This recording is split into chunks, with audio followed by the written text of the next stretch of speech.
विश्वामित्र जी ने कहा मैं भी सहयोग मांगने आया हूं, चंदा मांगने आया हूं, लेकिन चंदा में रुपए धन संपत्ति ये मांगने मैं नहीं आया। के लिए आप चंदा के रूप में अपने रामचंद्र को ही मुझे दे दो, मैं आपके रामचंद्र को ही चंदा के रूप में मांगने आया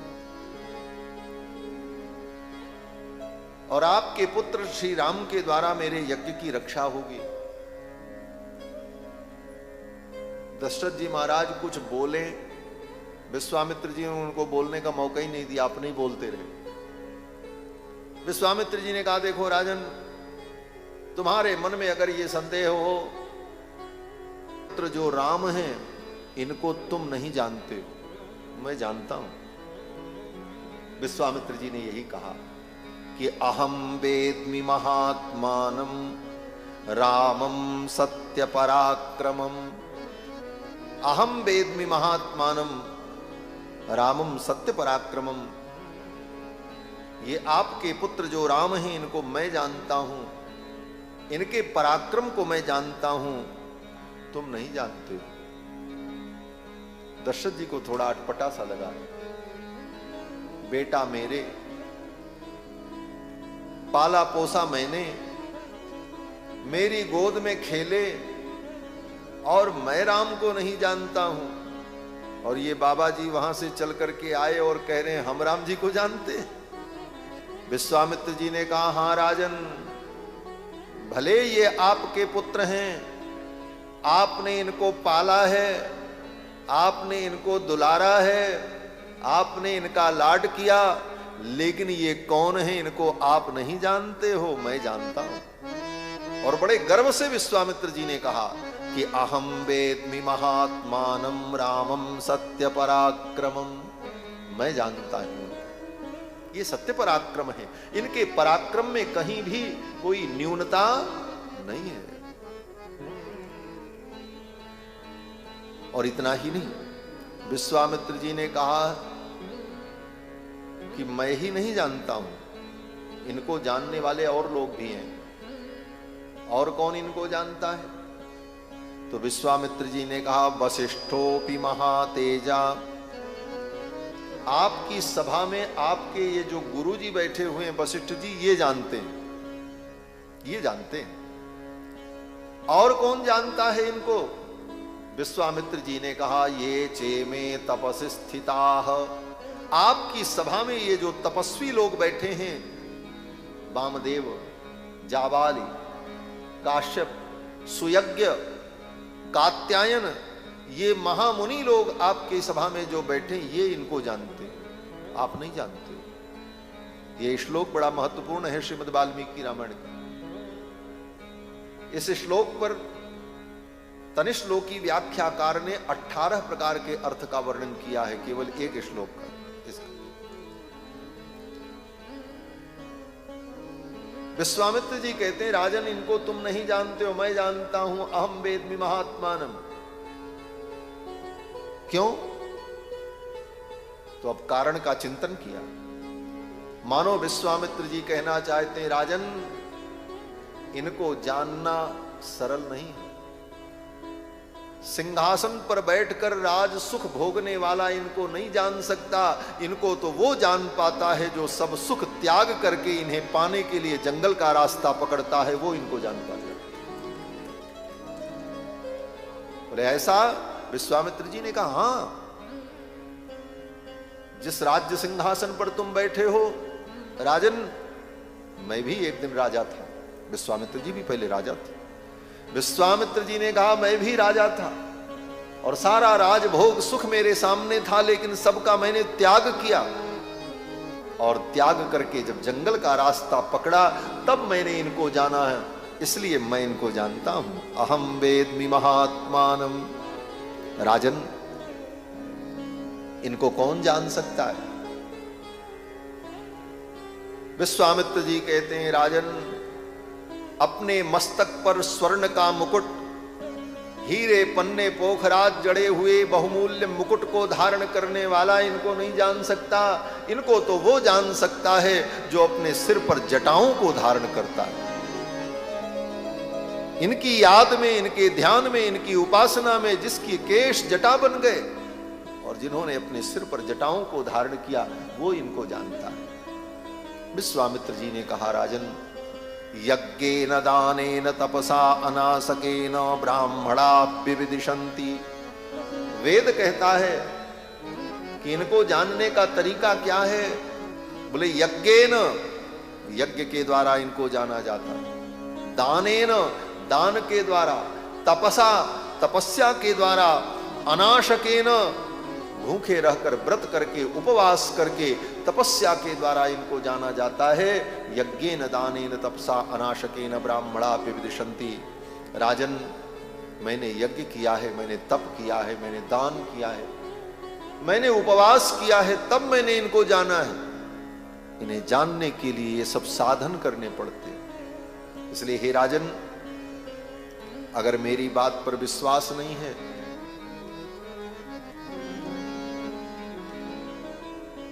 तो अपने गुरुजी से पूछ लो।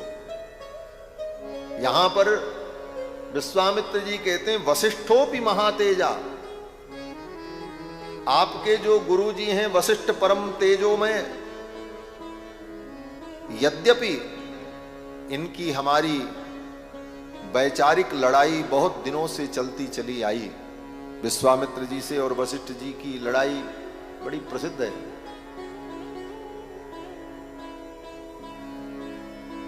विश्वामित्र जी कहते हैं, यद्यपि ये मेरे पक्ष में नहीं रहते, लेकिन इस बात में ये मेरा विरोध नहीं कर सकते। आप अपने गुरुजी से पूछें। वशिष्ठोपि महातेजा ये चेमे तपसि स्थिताः। और जो आपकी सभा में ये तपस्वी लोग बैठे हैं, ये इनको जानते हैं। इसलिए हे राजन, आप अपने पुत्र राम को मेरे साथ विदा कर दीजिए। इनके द्वारा मेरे यज्ञ की रक्षा होगी, आपके पुत्र का सुयश होगा और आपका भी सुयश होगा। अनुज समेत देहु रघुनाथा, निश्चर बधमय होव सनाथा। एक बात और बड़ी महत्वपूर्ण, विश्वामित्र जी ने राम जी को तो मांगा, लेकिन राम जी को मांगने के पहले लक्ष्मण जी को मांगा। श्रीमद् रामचरितमानस के अनुसार गोस्वामी तुलसीदास जी तो यही कहते हैं, अनुज समेत देहु रघुनाथा, अनुज समेत देहु रघुनाथा, निश्चर बध में होव सनाथा, निश्चर बध में होव सनाथा, अनुज समेत देहु रघुनाथा, अनुज समेत देहु रघुनाथा। अनुज समेत देहु रघुनाथ, लक्ष्मण जी के सहित रघुनाथ जी को दीजिए। अनुज समेत देहु रघुनाथ। अनुज का नाम पहले लिया, रघुनाथ जी का बाद में। क्यों? बोले वही रहस्य है जो रहस्य कुछ देर पहले मैंने आपको बताया। लक्ष्मण जी के बिना राम जी रह नहीं सकते, और विश्वामित्र जी इस रहस्य को जानते हैं कि लक्ष्मण जी अगर मिल जाएं तो राम जी का मिलना तय है। क्यों? बोले लक्ष्मण जी जहां जाएंगे राम जी वहां जाएंगे। सामान्य व्यक्ति यही समझता है कि जहां राम जी जाते हैं लक्ष्मण जी उनके साथ जाते हैं, लेकिन ऐसा नहीं है। लक्ष्मण जी जहां जाते हैं राम जी वहां जाते हैं। लक्ष्मण के बिना राम रह नहीं सकते। कैसे? बोले जैसे बछड़ा जहां जा, भले राम जी की इच्छा न हो। और कहां पर? बोले जनकपुर में पहुंचकर लक्ष्मण जी के मन में हुआ नगर भ्रमण की इच्छा पैदा हुई, राम जी के मन में नहीं। लक्ष्मण जी के मन में हुआ कि मैं नगर भ्रमण करूं, और लक्ष्मण जी नगर भ्रमण करने जाना चाहते हैं, तो राम जी भी उनके पीछे पीछे जाते हैं। यद्यपि राम जी को नगर देखने की इच्छा नहीं थी, इच्छा तो लक्ष्मण जी की थी। नाथ लखनपुर देखन चही, नाथ लगनपुर देखन चाहे। प्रभु सकोच दस प्रकट न काई। प्रभु सकोच बस प्रकट न काई। नाथ लगनपुर देखन चाहे। नाथ लगनपुर देखन चाहे। जो राउर आयसु में पावो। जो राउर आयसु में पावो। भाई तुरत ले आओ। नगर दिखाई तुरत ले आओ। नाथ लगनपुर देखन चाहे। नाथ लगनपुर देखन चाहे। लक्ष्मण जी को नगर देखने की इच्छा थी, भगवान को कोई इच्छा नहीं थी। क्यों? बोले भगवान को क्या देखना था? जिसने सारी सृष्टि बनाई उसी ने ये धरती भी बनाई, और इस धरती पर जनकपुर भी उसने ही बनाया। जनकपुर की एक एक गली, एक एक मकान, एक एक वीथियां सब तो भगवान ने ही बनाया। तो भगवान को क्या देखना? भगवान को इच्छा नहीं थी देखने की। देखने की इच्छा तो लक्ष्मण की थी, और लक्ष्मण जी को जाना है तो फिर भगवान को भी पीछे पीछे जाना ही जाना। ये रहस्य, अर्थात लक्ष्मण जी के बिना भगवान रह नहीं सकते, और ये रहस्य विश्वामित्र जी जानते हैं। इसलिए विश्वामित्र जी ने सोचा लक्ष्मण जी मिल जाए तो राम जी का मिलना तय। अब दूसरी बात यह है कि ये तो कथा भाग है। तात्विक दृष्टि से विचार करें तो राम जी ब्रह्म है, परमात्मा है, और लक्ष्मण जी, बोले लक्ष्मण जी जीवाचार्य हैं, जीवों के आचार्य हैं, गुरु तत्व है। दो तत्व, गुरु तत्व और गोविंद तत्व। गोविंद तत्व भगवान हैं और गुरु तत्व लक्ष्मण जी, जीवाचार्य हैं।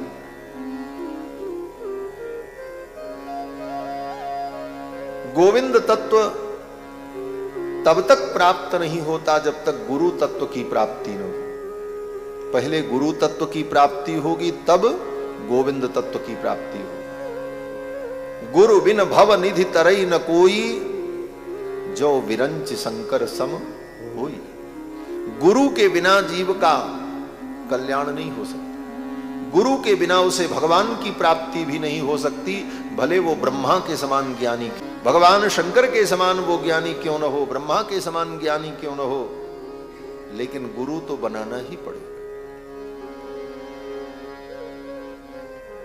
गुरु तत्व की कृपा के बिना परमात्म तत्व का अनुभव नहीं किया जा सकता। और गुरु कैसा हो?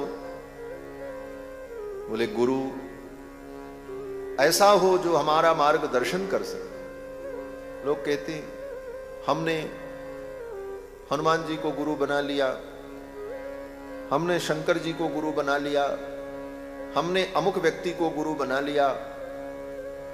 तू तो ऐसा हो जो संसार में समय समय पर हमारा मार्गदर्शन कर सके। ये परंपरा। इसीलिए सभी महापुरुषों ने, आचार्यों ने अपने जीवन में गुरु तत्व को प्राप्त किया, गुरु का आश्रय लिया। तो गुरु तत्व जीवाचार्य श्री लक्ष्मण जी महाराज, और गुरु तत्व की प्राप्ति हो जाए तो भगवत तत्व की प्राप्ति निश्चित रूप से होती है। इसलिए विश्वामित्र जी ने सोचा पहले लक्ष्मण जी मिल जाएं, अगर लक्ष्मण जी मिल जाएंगे तो राम जी का मिलना तय है, पक्का है। लक्ष्मण जी मिल गए तो राम जी मिलेंगे ही मिलेंगे। इसलिए लक्ष्मण जी को पहले मांगा, गुरु तत्व की कामना पहले की। अनुज समेत देहु रघुनाथा, निश्चर बदमय होव सनाथा। और हे राजन, आपका सुयश होगा और आपके इन बालकों का परम कल्याण होगा। इनका अति कल्याण, इनका अति कल्याण होगा।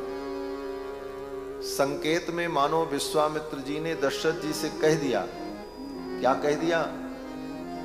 बोले विश्वामित्र जी ने संकेत में मानो कह दिया कि राजन, तुम अपने बेटों के विवाह की चिंता कर रहे थे, इनका ब्याह कैसे हो, इनका कल्याण उत्सव कैसे हो, तो मैं इसीलिए आया हूं इनका अति कल्याण, इनका तो कल्याण होगा, इनका विवाह हो जाएगा, आप हमारे साथ विदा तो कर दो।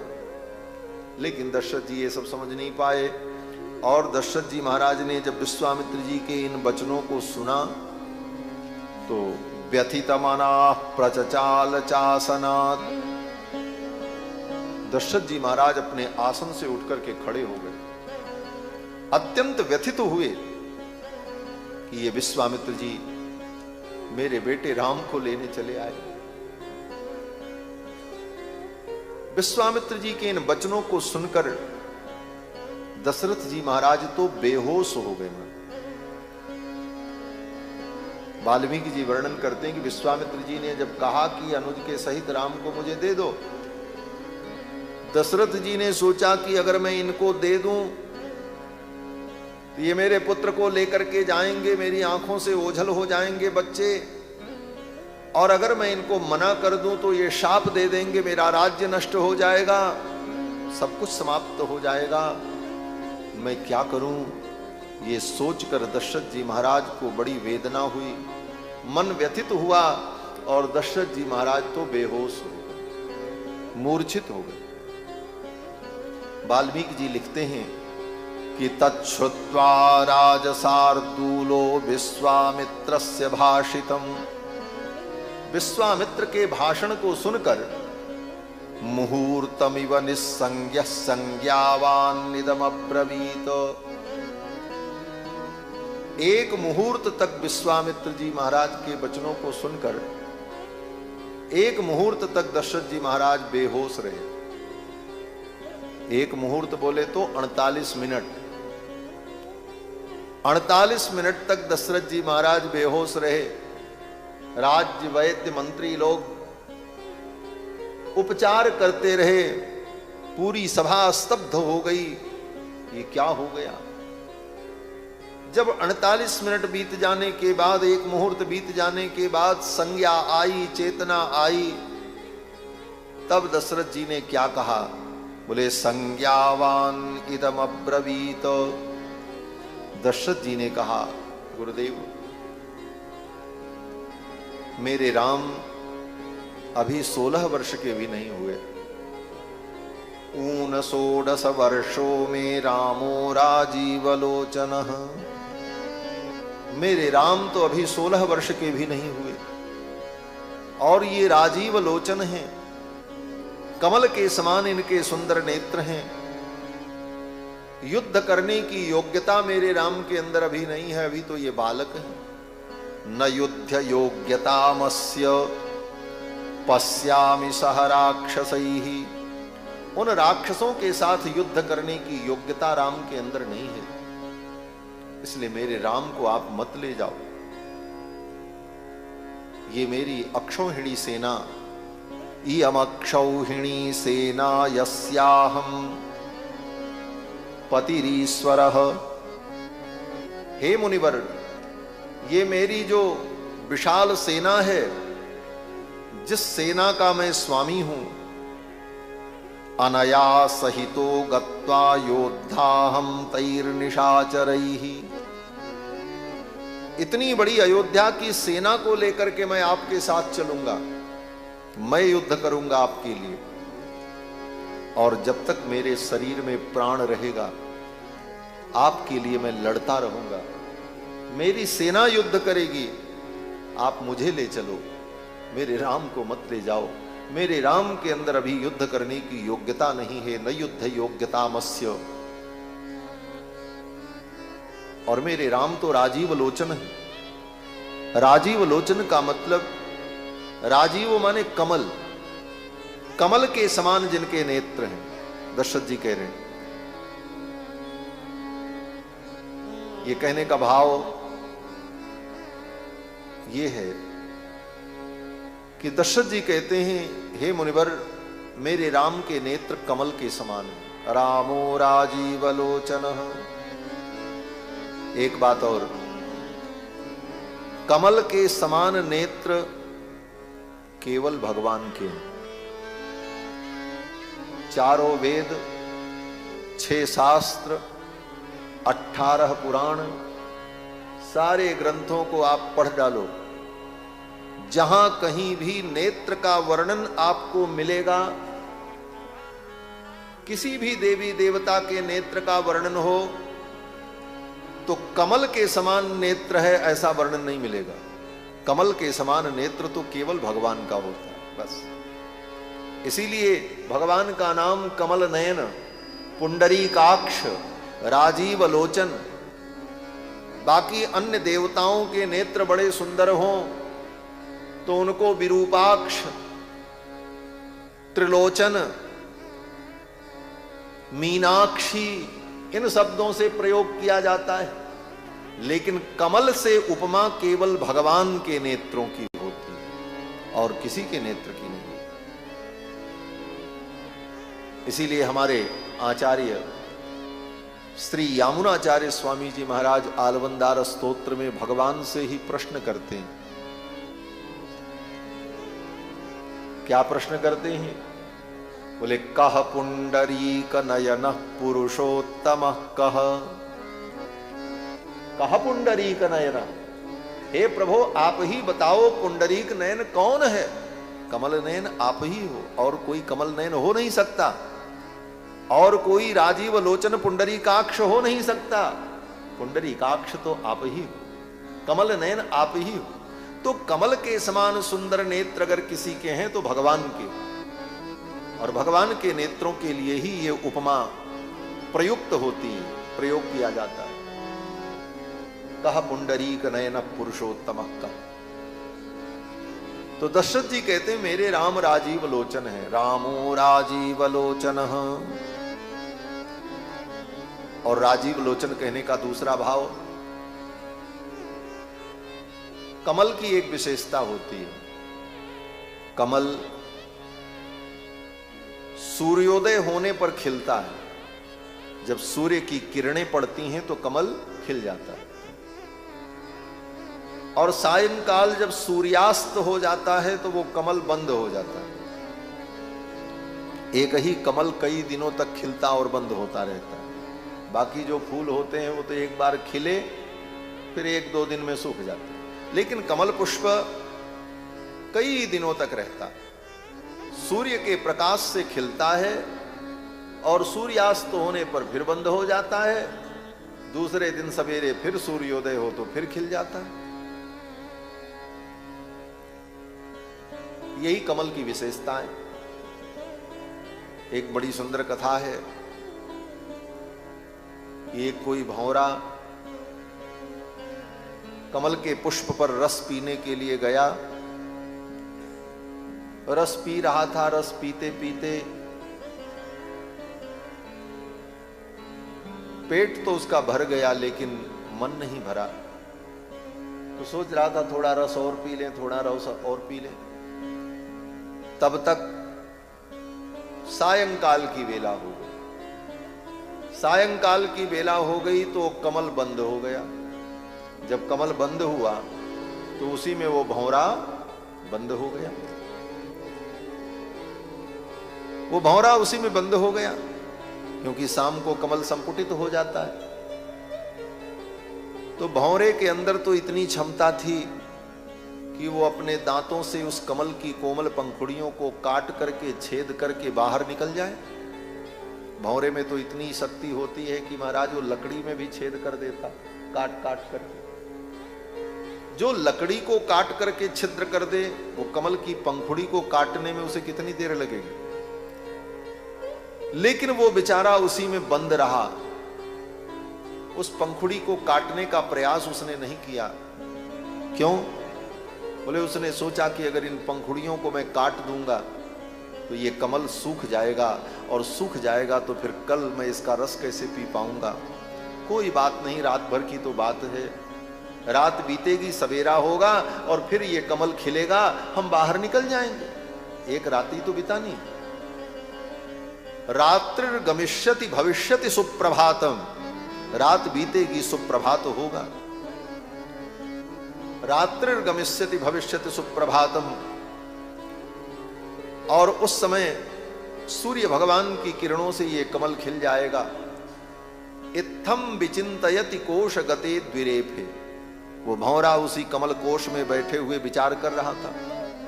तब तक सवेरा हुआ, सूर्योदय होने वाला था। उसके पहले हाथियों का झुंड आया उस सरोवर में और धमा चौकड़ी मच गई और एक हाथी ने उस कमल नाल को उखाड़ा और उखाड़ करके खा गया। उस कमल के सहित वो भौरा मृत्यु को प्राप्त हो गए। हा हंत हंत नलनी गज उज्जहार। ये उदाहरण हमारे आप जैसे जीवों के लिए, ये जीव ही भंवरा है और संसार का सुख ही कमल पुष्प है। उस सुख को पाने के लिए हम लालायित हैं और थोड़ा और मिले, थोड़ा और मिले, इसी चक्कर में कमल बंद हो गया। परिवार के बंधन में हम बंध गए, संसार के बंधन में बंध गए। हमारे अंदर वो क्षमता है कि हम उस बंधन को तोड़ करके बाहर निकल जाएं, फिर भी लगता है इस बंधन को तोड़ देंगे तो रस कहां मिलेगा, ये कमल सूख जाएगा। कोई बात नहीं, रात भर की तो बात है, फिर तो कमल खिलेगा, हम मुक्त हो जाएंगे। कोई बात नहीं, एक दिन तो संसार छोड़ना ही छोड़ना है। यही सोचते सोचते व्यक्ति का जीवन बीतता रहता है और तब तक गज रूपी काल आकर के उसे निगल जाता है। हा हंत हंत नलिनीम गज उज्जहार। तो कमल पुष्प की एक विशेषता होती है कि वो रात में बंद हो जाता, सवेरे खिलता है। दशरथ जी कहते मेरे राम के नेत्र कमल के समान है, अर्थात सायंकाल होते ही मेरे राम को नींद आ जाती है, इनकी आंखें बंद हो जाती हैं, सो जाते हैं, बच्चे हैं। और जब सवेरा होता है, सूर्योदय होता है, तब इनकी आंख खुलती है। रामो राजीव लोचन। अगर आप इनको ले जाओगे तो आपका काम इनसे नहीं होगा। क्यों? बोले ये बालक हैं, शाम होते ही सो जाएंगे, पूरी रात सोएंगे, जब सवेरा होगा तब इनकी नींद खुलेगी। और राक्षस तो रात में आते हैं, निशाचर रात में आते हैं, और जब रात में निशाचर आएंगे तो राम जी तो सोते रहेंगे, तो इनसे आपका कोई काम होने वाला नहीं। इसलिए आप इनको मत ले जाओ। ऊन षोडश वर्षो में रामो राजीवलोचनः न युद्ध योग्यतामस पश्यामि सह राक्षसैः। आप मुझे ले चलो, मैं उन राक्षसों से युद्ध करूंगा और तब तक युद्ध करता रहूंगा जब तक मेरे अंदर प्राण रहेंगे। लेकिन मैं अपने राम को नहीं दे सकती। मैं अपना प्राण दे दूंगा, मैं अपना राज्य दे दूंगा, अपना सब कुछ दे दूंगा, लेकिन मैं अपने राम को नहीं दूंगा। दशरथ जी ने जब इस प्रकार कहा तो विश्वामित्र जी मन में बड़े प्रसन्न हुए, नाराज नहीं हुए। विश्वामित्र चाहिए, यही होना चाहिए जीवन में। मनुष्य के जीवन में यही होना चाहिए, मेरा सब कुछ चला जाए लेकिन राम मेरे पास रहे, यही भावना। विश्वामित्र जी बड़े प्रसन्न हुए। गोस्वामी तुलसीदास जी की चौपाई बड़ी सुंदर है। सुनि राजा सुनि निभिरा प्रेम रस सारी, सुनि निभिरा प्रेम रस सारी, हृदय हरस माना मुनि ज्ञानी, हृदय हरस माना मुनि ज्ञानी, सुनि निभिरा प्रेम रस सारी, सुनि निभिरा प्रेम रस सारी, सुनि निभिरा प्रेम रस सारी, सुनि निभिरा प्रेम रस सारी। श्री सीतारामचंद्र भगवान की जय। विराजिए। ये जो दंपति आए हैं अभी, ये हमारी अयोध्या में श्री राम जन्मभूमि मंदिर निर्माण जो हो रहा है, उस निर्माण कार्य में विशेष अभियंता हैं, विशिष्ट इंजीनियर हैं, और इनके देखरेख में वहां पर मंदिर का निर्माण का कार्य चल रहा है। प्रतिदिन अपने यहाँ रामलला सदन में भगवान का दर्शन करने आते हैं, और मूल रूप से ये यहीं आपके हैदराबाद के। तो इन्होंने सुना, इसलिए कथा में आए। वहां तो रोज अयोध्या में हम लोग मिलते ही रहते हैं। आप विराजो। श्री सीतारामचंद्र भगवान की जय जय सीताराम। 2 बार भगवान नाम संकीर्तन कर ले। सीताराम राम राम सीताराम राम राम सीताराम राम राम सीताराम राम राम सीताराम राम राम सीताराम राम राम सीताराम राम राम सीताराम राम सीताराम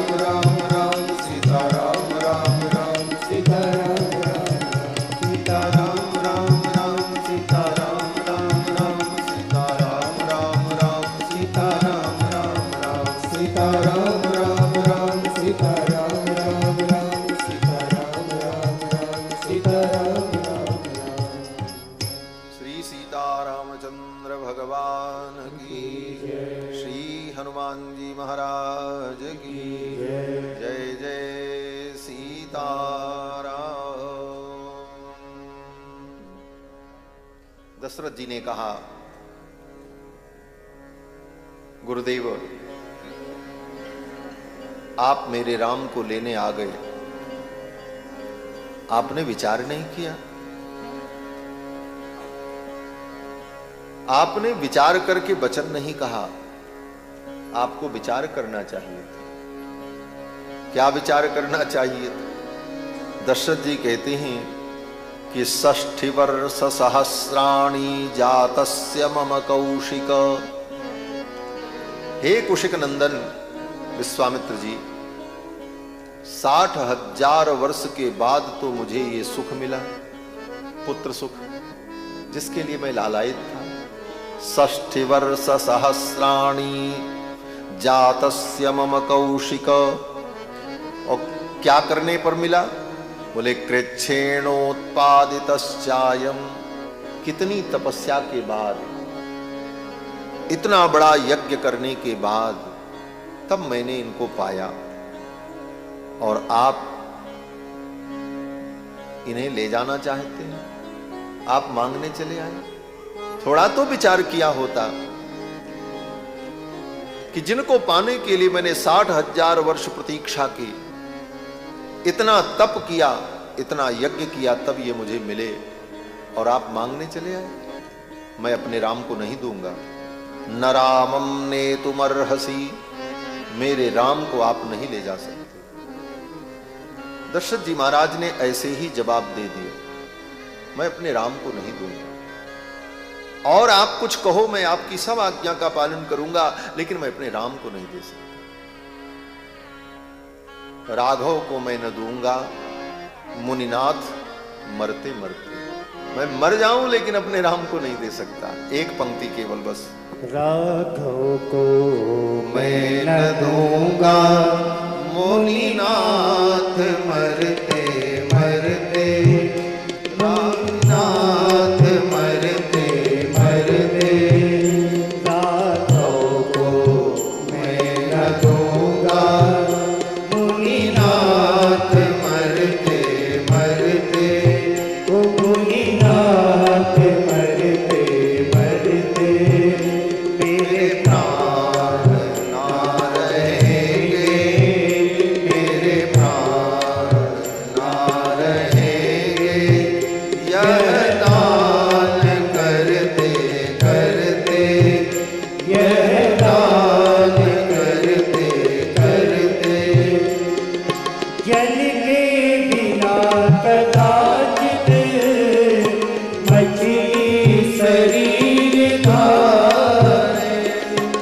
जल के बिना कदाचित मछली शरीर धारे, पर मैं न जी सकूंगा इनको बिना निहारे, पर मैं न जी सकूंगा इनको बिना निहारे, इनको बिना निहारे।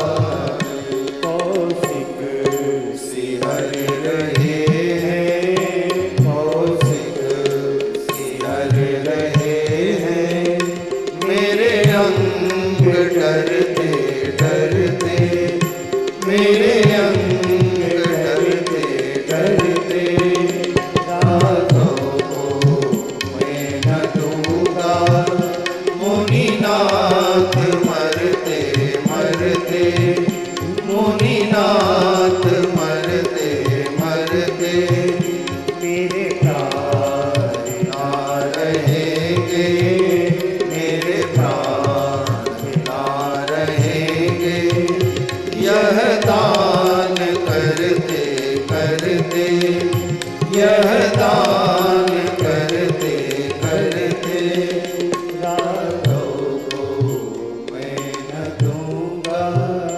राघव को मैं न दूंगा। दशरथ जी ने कहा मैं अपने राम को नहीं दे सकता।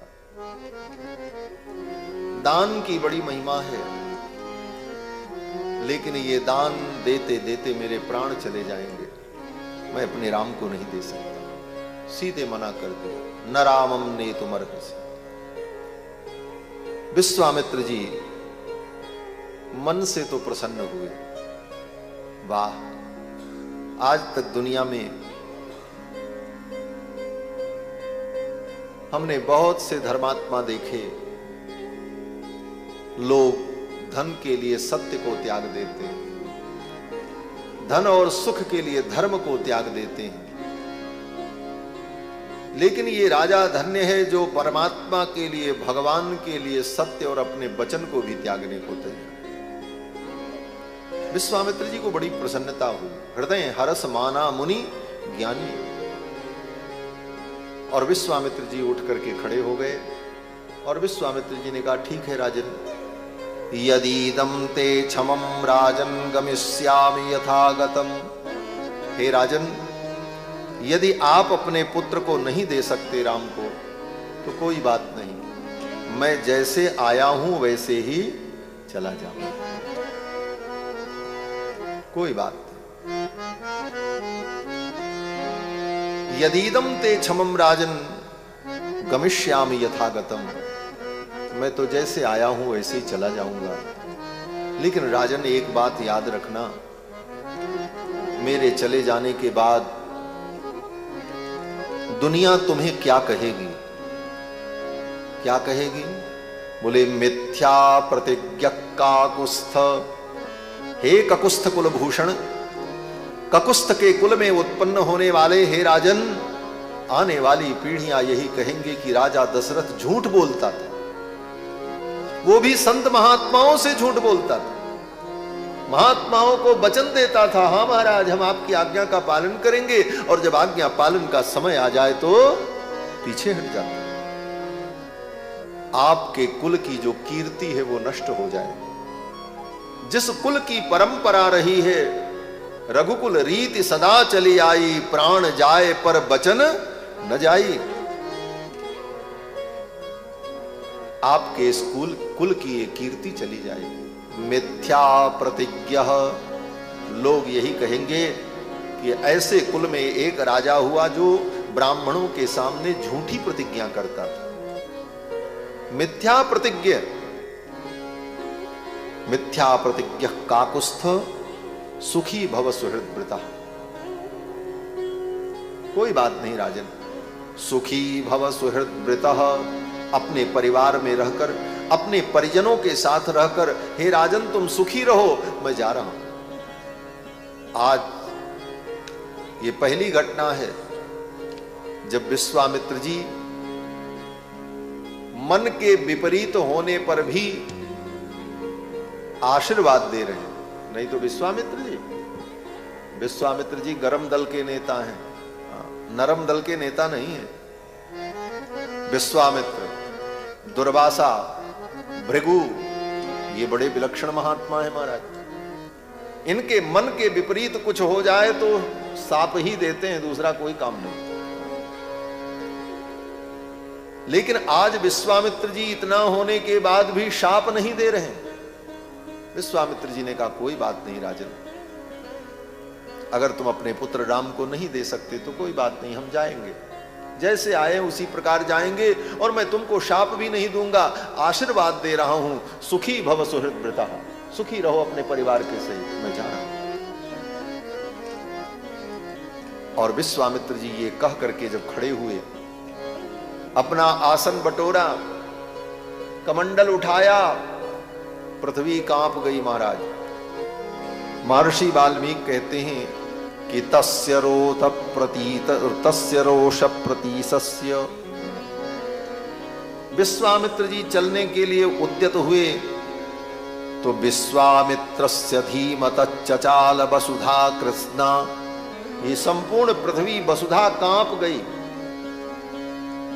चचाल वसुधा कृष्णा देवानाम च भयम महत्, देवताओं को भय व्याप्त हो गए, स्वर्ग के देवता भयभीत हो गए। पृथ्वी कांप गई, देवता भयभीत हो गए। इसका कारण, इसका दशरथ जी को तो शाप नहीं दिया, लेकिन कहीं इनके क्रोध का परिणाम कुछ और न हो जाए, इसलिए पृथ्वी भी भयभीत हो गई और देवता भी भयभीत हो गए। देवानाम च भयम महत्। और दूसरा कारण बोला, दूसरा कारण ये कि पृथ्वी को इसलिए भय हुआ, सोचा कि मेरे भार का हरण करने के लिए भगवान का अवतार हुआ, और इनके पिता और देवता भी इसीलिए दुखी हो गए कि हमने इतनी प्रार्थना की थी, तब भगवान ने अवतार लिया रावण के वध के लिए। अब दशरथ जी इनको अपनी गोद से अलग होने नहीं देंगे, अपने महल से बाहर जाने ही नहीं देंगे, तो इनके द्वारा असुरों का संहार कैसे होगा? जिस कार्य के लिए इनका अवतार हुआ वो तो कार्य होगा ही नहीं। अब तो हमारी सारी योजना खटाई में पड़ गई। इस कारण से देवताओं को भी भय व्याप्त हो गया। चचाल वसुधा कृष्णा देवानाम च भयम महत्। विश्वामित्र जी उठ करके चलने को तैयार हुए। विश्वामित्र जी चाहते तो दशरथ जी को डांट देते, राजन तुम मेरी आज्ञा का अगर पालन नहीं करोगे तो इसी क्षण तुम्हारा सर्वस्व विनष्ट हो जाएगा, इसलिए मेरी आज्ञा है राम को तुम मुझे सौंप दो। शायद दशरथ जी तुरंत सौंप देते, लेकिन विश्वामित्र जी ने सोचा नहीं, जिस वस्तु को प्राप्त करने के लिए मैं आया हूं वो वस्तु तो प्रेम से प्राप्त हो तब उसका महत्व है, छीन करके उसको नहीं पाया जा सकता। परमात्मा रूपी वस्तु को छीना नहीं जाता है, उसे जबरदस्ती नहीं पाया जाता है, उसे तो प्रेम से प्राप्त किया जाता है। विश्वामित्र जी चाहते तो बलपूर्वक राम जी को प्राप्त कर लेते, थोड़ी धमकी देते, डरवा देते राजा को, राजा डर जाता, दशरथ जी डर जाते, राम जी को सौंप देते। लेकिन विश्वामित्र जी ने सोचा मैं जिस वस्तु को पाने आया हूं उस तत्व को तो प्रेम पूर्वक पाया जाए, क्योंकि उसको प्रेम ही प्रिय है। राम जी को प्रेम प्रिय है और कुछ प्रिय नहीं है। राम ही केवल प्रेम प्यारा, राम ही केवल प्रेम प्यारा, ज्ञानी ले जो ज्ञान निहारा, ज्ञानी ले जो ज्ञान निहारा, ज्ञानी ले जो ज्ञान निहारा। राम जी को तो प्रेम प्रिय है, राम ही केवल प्रेम प्यारा, जान लेहु जो जान निहारा। जिसको जानना है जान लो, राम जी को प्रेम प्रिय है और कुछ प्रिय नहीं। तुम्हारी किसी वस्तु की चाह राम को नहीं है, राम जी को तो तुम्हारे प्रेम की चाह है। तुम प्रेम उनसे कितना करो। राम ही केवल प्रेम प्रिय है। विश्वामित्र जी चलने को तैयार हो गए। तब तक विश्वामित्र जी की दृष्टि वशिष्ठ जी पर गई। देखा वशिष्ठ जी को, विश्वामित्र जी के नेत्रों में राम जी को प्राप्त करने की जो आशा थी, वो आशा समाप्त होती हुई दिखाई पड़ रही थी। विश्वामित्र जी के नेत्र कातर हो गए और विश्वामित्र जी ने वशिष्ठ जी की ओर देखा और नेत्रों की भाषा में ही विश्वामित्र जी ने इशारे इशारे में वशिष्ठ जी से कहा, हे मुनिवर, आपसे मैंने बहुत प्रतिस्पर्धा की। विश्वामित्र जी की और वशिष्ठ जी की बड़ी लंबी लड़ाई चली, रामायण में भी वर्णन, युद्ध हुआ। विश्वामित्र जी ने वशिष्ठ जी के सैकड़ों पुत्रों को मार डाला, ये सब कहानी है। लेकिन आज विश्वामित्र जी वशिष्ठ जी की ओर देख करके कहते हैं, मुनिवर, आपसे मैंने बहुत प्रतिस्पर्धा की, आपके समकक्ष बनने के लिए मैंने क्या नहीं किया। राज्य छोड़ दिया, तपस्या की, ब्रह्मर्षि पद प्राप्त किया, लेकिन सब कुछ प्राप्त करने के बाद अभी भी मैं आपके समकक्ष नहीं हो पाया। क्या कमी रह गई? विश्वामित्र जी मानो कहना चाहते हैं, हे ब्रह्मपुत्र, हे वशिष्ठ जी महाराज, मैं तप करके ब्राह्मण बन गया, ब्रह्मर्षि बन गया, लेकिन आप तो ब्रह्म के भी गुरु बन गए। आपने ब्रह्म को, परमात्मा को अपना शिष्य बना लिया। इससे बड़ा पद और दुनिया में क्या हो सकता है? दुनिया में सबसे बड़ा पद परमात्मा का पद है, भगवान से बड़ा कोई नहीं। और भगवान भी जिसके शिष्य हो जाएं, चेला बन जाएं, उस गुरु की कितनी महिमा होगी। विश्वामित्र जी ने कहा, मुनिवर, आपको जो सुख मिला, जो पद मिला, वो मुझे प्राप्त नहीं हो सका। आज ये विश्वामित्र आपसे याचना करता है कि हे मुनिवर, मेरे ऊपर भी कृपा करो और मुझे भी राम की प्राप्ति करा दो। जो सुख आपको मिला है वो सुख मुझे भी प्राप्त हो जाए, राम मुझे भी मिल जाए। विश्वामित्र जी ने जब इस प्रकार वशिष्ठ जी की ओर देखा और इशारे इशारे में इन बातों को कहा, वशिष्ठ जी समझ गए और वशिष्ठ जी ने कहा, मुनिवर, आप विराजिए, आपकी इच्छा पूर्ण होगी। और वशिष्ठ जी ने दशरथ जी से कहा कि न धर्मम हातुमर्हसि, हे राजन, तुम अपने धर्म का त्याग मत करो। जो वचन दशरथ जी ने कहा था, ठीक वैसा ही वचन वशिष्ठ जी बोल रहे हैं। दशरथ जी ने कहा, न रामम नेतुमर्हसि, न रामम नेतुमर्हसि। तो वशिष्ठ जी ने कहा कि न धर्मम हातुमर्हसि, न धर्मम हातुमर्हसि। हे राजन, तुम अपने धर्म को मत छोड़ो। अगर राम को तुम इनके साथ विदा नहीं करोगे तो तुम्हारा धर्म चला जाएगा, तुम्हारा सत्य चला जाएगा।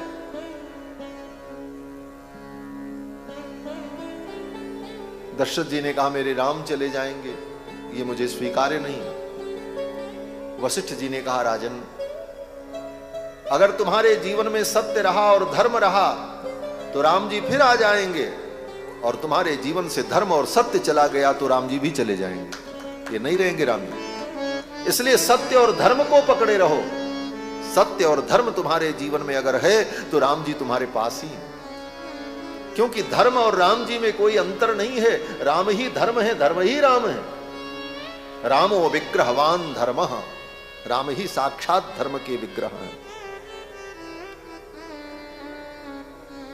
वशिष्ठ जी ने कहा, राजन, एक दूसरी बात,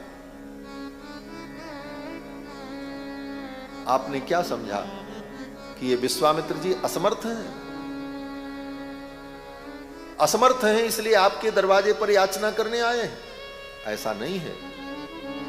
तेसाम निग्रहणे सक्त स्वयं च कुशिकात्मजः। वशिष्ठ जी ने कहा, हे राजन, तेसाम निग्रहणे सक्तः स्वयं च कुशिकात्मजः। उन असुरों का संहार करने में विश्वामित्र जी स्वयं समर्थ हैं। जो विश्वामित्र दूसरी सृष्टि कर सकते हैं, विश्वामित्र जी ने कहा मैं दूसरा इंद्र बना दूंगा, विश्वामित्र जी ने कहा मैं दूसरी सृष्टि कर दूंगा, अन्यमिंद्रम करिष्यामि, मैं दूसरा इंद्र बना दूंगा। और विश्वामित्र जी ने दूसरी सृष्टि प्रारंभ कर दी थी। बाद में ब्रह्मादिक देवताओं ने आकर के प्रार्थना की तो विश्वामित्र जी ने वो सृष्टि बंद की। कहते हैं थोड़ी सृष्टि हो चुकी थी, कुछ कर चुके थे विश्वामित्र जी। क्या कर दिया? बोले विश्वामित्र जी ने कहा ब्रह्मा की सृष्टि में मनुष्य माता पिता के गर्भ से पैदा होते हैं, मेरी सृष्टि में विलक्षणता होगी। बोले क्या विलक्षणता होगी? बोले मेरी सृष्टि में वृक्ष में आदमी पैदा होंगे। कौन से वृक्ष में? बोले नारियल का वृक्ष बनाया, उसका नाम नारियल इसीलिए है कि उससे नर की उत्पत्ति होने लगी। आज भी उसमें आंख बनी रहती है, छिद्र बने रहते हैं नारियल में। बोले उसी से आदमी पैदा हो जाएंगे, माता पिता की जरूरत ही। वो विश्वामित्र का तप था। विश्वामित्र ने कहा ब्रह्मा की सृष्टि में दूध देने वाली गाय प्रचुर मात्रा में दूध देती है। बोले गाय जितना दूध देती है उससे 4 गुना दूध देने वाली मैं भैंस बना दूंगा। ये भैंस जो है ब्रह्मा की सृष्टि है, वो विश्वामित्र की सृष्टि। विश्वामित्र जी ने अलग सृष्टि प्रारंभ कर दी, अन्यमिंद्रम करिष्यामि, वो सामर्थ्य विश्वामित्र जी का। तो वो उन राक्षसों को नहीं मार सकते थे? मार सकते थे। वशिष्ठ जी कहते हैं राजन, तव पुत्र हितार्थाय त्वामुपेत्याभियाचते, तुम्हारे पुत्रों का हित करने के लिए ये आए हैं। राक्षसों के वध का तो बहाना है, लेकिन ये आपके पुत्रों का हित करने के लिए आए हैं। तव पुत्र हितार्थाय त्वामुपेत्याभियाचते, तुम्हारे पुत्रों के हित के लिए तुम्हारे द्वार पर आकर के तुमसे याचना कर रहे हैं। ऐसा हितैषी कौन होगा जो याचक बनकर के तुम्हारे द्वार पर आवे और तुम्हारे सामने हाथ फैलावे और तुम्हारा ही कल्याण करे?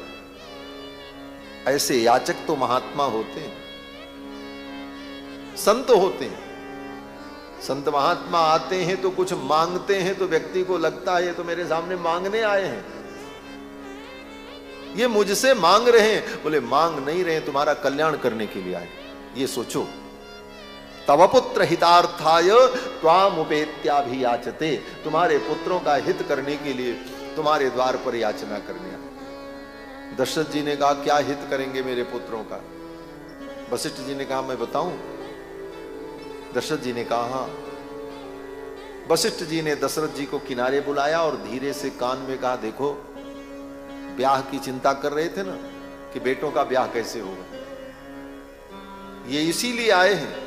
इनके साथ अपने पुत्र राम लक्ष्मण को विदा कर दो, ये ले जाएंगे और उधर से विवाह करा करके बहू के सहित लेकर के आएंगे, आपकी चिंता दूर हो जाएगी। ये तो आपकी चिंता दूर करने के लिए आए हैं। तब पुत्र हितार्थाय त्वामुपेत्याभियाचते, और घर में अपने बच्चों को रखे रहोगे तो ब्याह होगा। बच्चे बहुत अच्छे हों, वस्तु बहुत अच्छी हो, लेकिन उसके विषय में दुनिया जाने ना तो उस वस्तु का ग्राहक कहां मिलेगा? वस्तु बहुत अच्छी हो लेकिन उसके गुण का जब तक प्रचार न हो तब तक उस वस्तु के ग्राहक नहीं मिलते। आपके पुत्र राम बड़े अच्छे हैं, चारों कुमार बड़े सुंदर हैं, गुणवान हैं, लेकिन इनको दुनिया इनके गुण को जानेगी नहीं तो कौन आएगा ब्याह करने के लिए? और आप इनको घर से बाहर जाने नहीं दोगे, अपनी आंखों से ओझल होने नहीं दोगे, तो कौन इनके प्रभाव को जानेगा, कौन इनकी प्रतिभा को जानेगा? इसलिए आप इनको भेजो। और देखो, किसी भी वस्तु की मांग तब होती है जब उसका प्रचार हो। इसीलिए बड़ी बड़ी कंपनियां अपने प्रोडक्ट को सर्वत्र पहुंचाने के लिए प्रचार करती हैं, ऐड देती हैं। बोले प्रचार करना भी जरूरी होता है, और महात्माओं से सुंदर प्रचार कोई नहीं कर सकता। महात्मा अगर किसी चीज का प्रचार कर दें तो सारी दुनिया में प्रचार हो जाता होता कि नहीं हो। आज भी देखो बड़ी बड़ी कंपनियां अपने वस्तु के प्रचार के लिए कितना धन खर्चा करती हैं, लेकिन एक बाबा जी हैं, कौन? बोले रामदेव जी, अपनी कंपनी के लिए कुछ नहीं करते, अपने ही प्रचार कर लेते हैं। क्यों? बोले महात्मा से बढ़िया कौन प्रचार कर पाएगा? महात्मा जितना बढ़िया प्रचार करेंगे उतना बढ़िया प्रचार कोई नहीं कर सकता।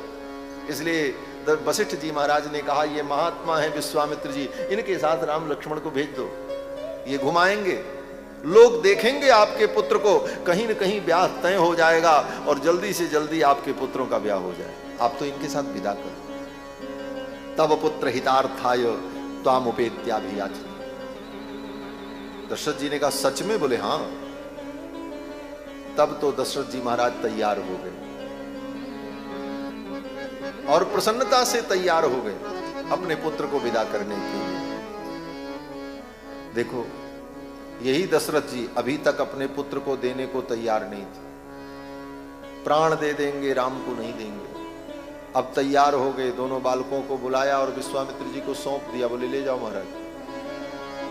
क्यों? बोले देखो, कोई व्यक्ति अपना मूल धन किसी को नहीं देता है, लेकिन सामने वाला व्यक्ति कहे कि अगर आप अपना मूल धन कुछ दिनों के लिए हमें दे दो तो मैं इतना % ब्याज लगा करके बढ़ा करके लौटाऊंगा, तो व्यक्ति दे देता है। मूल धन तो भगवान है और विश्वामित्र रूपी बैंक में दशरथ जी ने जमा कर दिया। बोले ले जाओ, ब्याज सहित लौटा देना। और ब्याज क्या है? बोले ब्याज ही तो सीता जी है। विश्वामित्र जी महाराज को सौंप दिया अपने दोनों बालकों को। दशरथ जी ने बुलाया अपने दोनों कुमारों को और विश्वामित्र जी को सौंप दिया और कहा, हे मुनिवर, ये दोनों मेरे बालक मेरे प्राण हैं। आज से मैं अपने बालक को आपको सौंप रहा हूं। आज से आप ही इनके पिता हो और आप ही इनके रक्षक हो। मेरे प्राणनाथ सुत दो, मेरे प्राणनाथ सुत दो, तुम मुनि पिता आन नहीं हो, तुम मुनि पिता आन नहीं हो, तुम मुनि पिता आन नहीं हो। दशरथ जी ने कहा, मेरे प्राणनाथ सुत दो। हे मुनिवर, ये बालक मेरे प्राण हैं। आज से मैं इन्हें आपको सौंप रहा हूं। अब आज से आप ही इनके पिता हो। तुम मुनि पिता आन नहीं हो, आप ही इनके पिता हो। दशरथ जी ये भी कह सकते थे कि आप इनके अभिभावक हो, आप इनके संरक्षक हो, आप इनके गुरु हो, लेकिन नहीं। दशरथ जी ने कहा आप इनके पिता हो, मैं आपको सौंप रहा हूं, तुम मुनि पिता। ये पिता क्यों कहा? बोले दशरथ जी ने सोचा ये मेरे छोरों का ब्याह कराने के लिए ले जा रहे हैं, कहीं ब्याह तय हो गया, और ब्याह में तो पिता की जरूरत पड़ती है। अगर मुझे पहुंचने में विलंब हो गया और मेरे तक सूचना आने में देर हुई तो कहीं मेरे कारण विवाह में बाधा न हो जाए।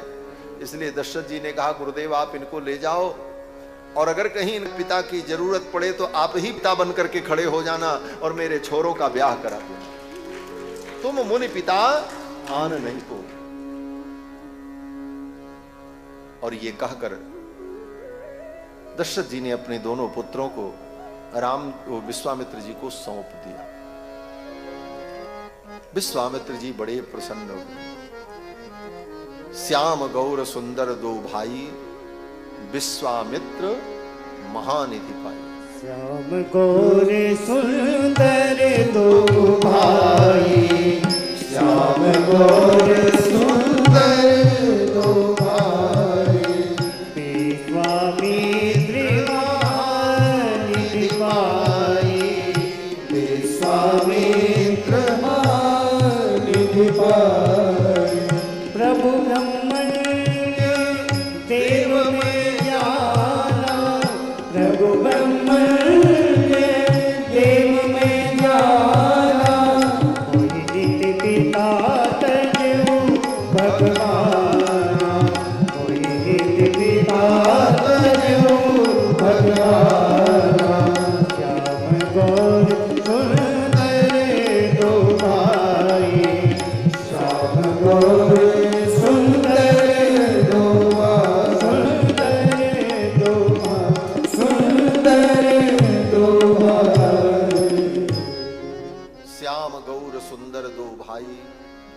विश्वामित्र महानिधि पाए। राम लक्ष्मण को पाकर के विश्वामित्र जी को लगा कि मुझे महान निधि मिल गई। भगवान ही महान निधि है, और निधि ही नहीं, निधि के भी निधि।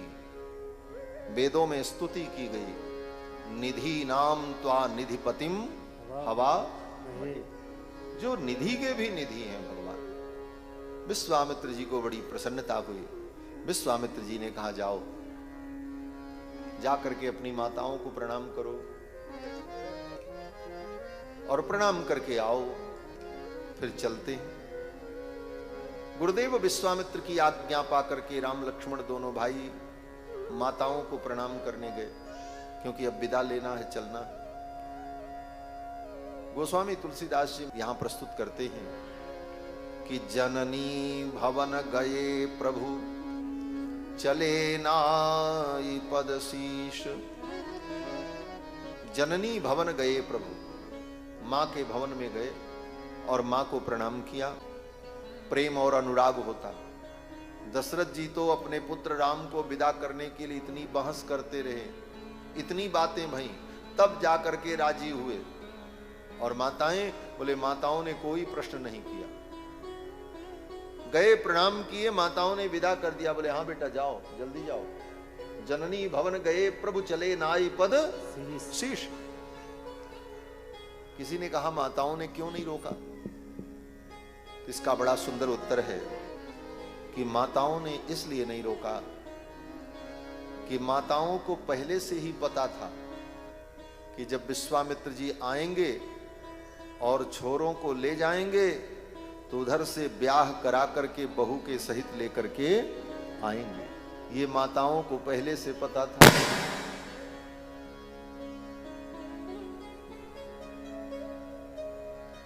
ये माताओं को पहले से पता था। माताओं को पहले से कैसे पता था? किसने बता दिया? बोले देखो, माताओं का नेटवर्क बड़ा तेज होता।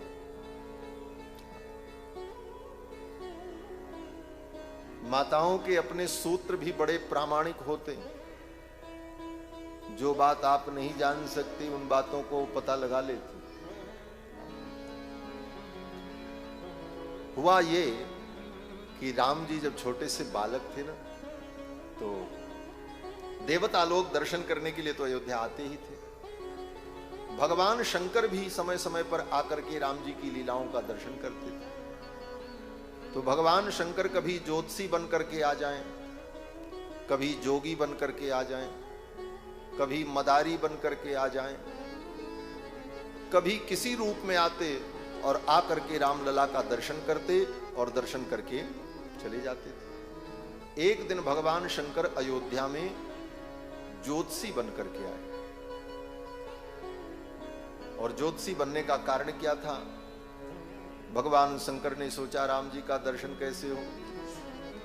राम जी तो महल के अंदर है, वहां तक कोई साधारण व्यक्ति जा नहीं सकता। और राम जी अब थोड़े बड़े हो जाएं तब बाहर खेलने के लिए आवे तो किसी को दर्शन भी हो जाए। तो महल के अंदर जाकर के राम जी का दर्शन करना तो बड़ा कठिन है। तो भगवान शंकर ने जुक्ति लगाई। क्या किया? बोले ज्योतिषी बन गए और कागभूषुंडी जी को अपना चेला बना लिया और कहा तुम चलो साथ में। और ज्योतिषी बनकर के भगवान शंकर अयोध्या की गलियों में घूमने लगे। अवध आजु आगमी एक आयो, आगमी बनकर, ज्योतिषी बनकर अयोध्या में भगवान शंकर आए। करतल निरखी कहत सब गुणगन बहुतन परिचय पायो। अयोध्या की गलियों में घूमकर लोगों का हाथ देखने लगे भगवान शंकर, और जिसका हाथ देखें तो भूत भविष्य सब बता दें। अब भगवान शंकर को तो सब मालूम है, बताने में कितनी देर लगे। धीरे धीरे पूरी अयोध्या में हल्ला मच गया। क्या हल्ला मच गया? बोले एक ज्योतिषी आए हैं, बड़े अच्छे हैं, भूत भविष्य सब बता देते हैं। अवध आज आगमी एक आयो, अवध आज आगमी एक आयो, करतल